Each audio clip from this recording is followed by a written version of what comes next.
Hi, my name's John. If you're here watching my videos, tap the subscribe button in the lower right hand corner.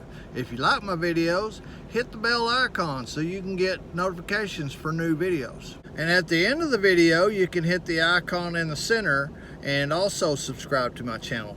Okay, today's November 28th, and it's actually almost time to go home. I'm working on the Nanner all day.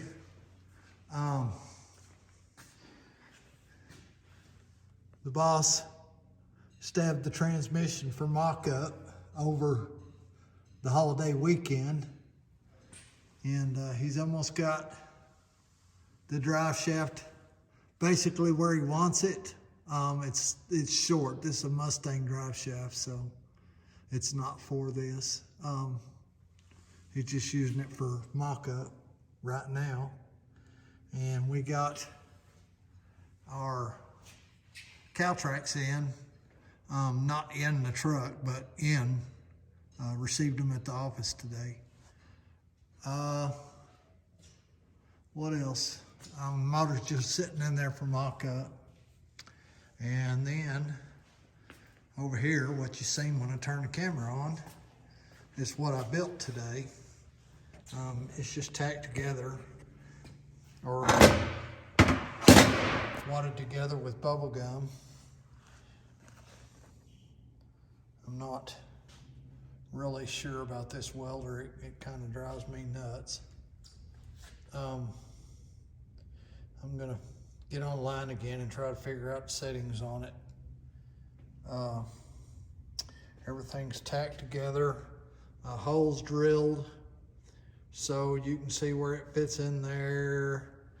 And you know, it'll go together right now and it fits in there just like it's supposed to. The only problem is with this transmission mount, you have to set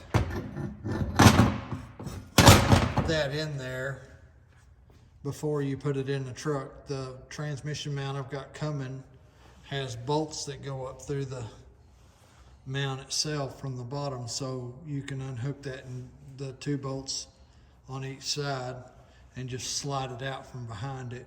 You know, of course, after you jack the transmission up a little bit, you can do the same with this. You can jack the transmission up high enough to pull it out, but I'm not moving the transmission from where it is right now.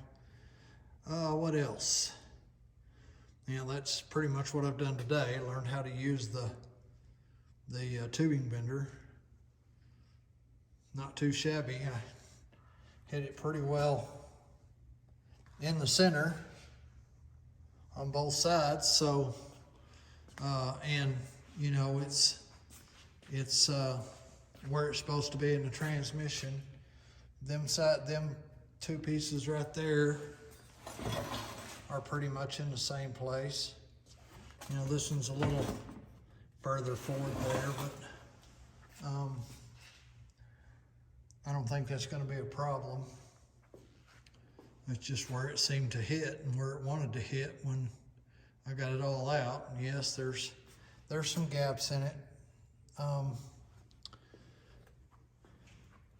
We don't have a bandsaw here.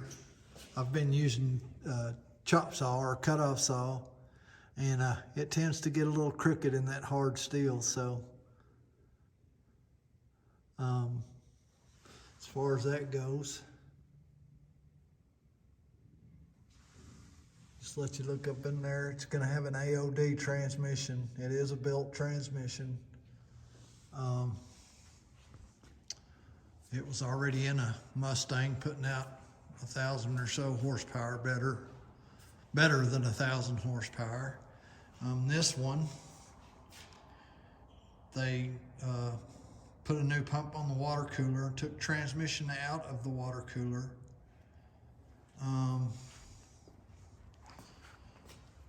They're sent the shocks off to get the limiters knocked out so we can have, you know, a full 8 inches of travel. So they're off in the rebuild land. They should be coming back the next month or so. And as far as that goes, that's about all I've been up to. You know, just doing minor stuff here and there. I worked on the Genesis. It had some problems, but I forgot to video. I forgot to video pretty much for the last month. You know, I did a lot of home maintenance. I was patching cracks in concrete and stuff like that, and you know, I've got a few more to go. I mean, you can see them out here now because it was wet. But if you look, you know, I've got them right there. I'm just gonna wait for them to dry. They should be dry in the next couple of days. But other than that, that's about what I've got going on. So I guess we'll talk to y'all tomorrow.